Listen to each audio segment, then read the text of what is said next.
I am a prince from Asteroid B-612, a tiny planet no bigger than a house. I'm quite young, some might say as young as 6 or 7, but I've learned more about life than many grown-ups I've met. On my little planet, I spent my days tending to my 3 volcanoes, 2 active, 1 extinct, and caring for a very special rose. Oh, my rose. She was beautiful but quite vain, demanding a glass dome to protect her from the cold and screens to shield her from the wind. I loved her, but her demands and pride left me confused and unhappy.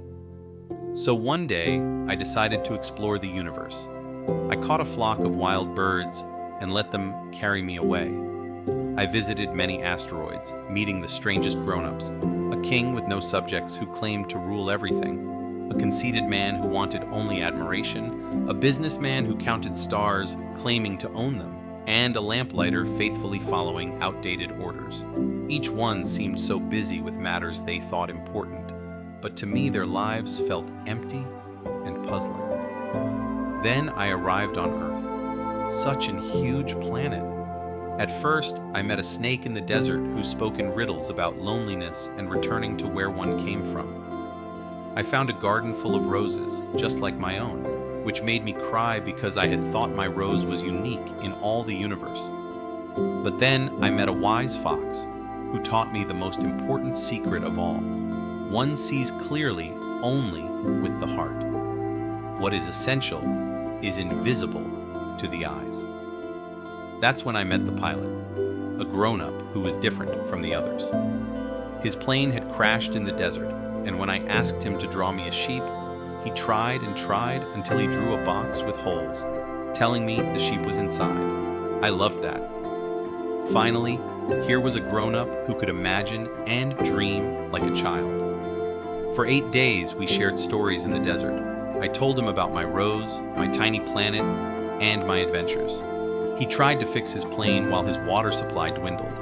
I never told him, but I knew I needed to return to my planet, to my rose.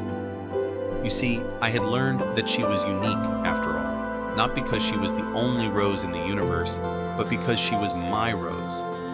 I had tamed her, and she had tamed me. The snake helped me return home. I knew it would look like death to my pilot friend, but it was the only way back to my asteroid, my volcanoes, and most importantly, my rose.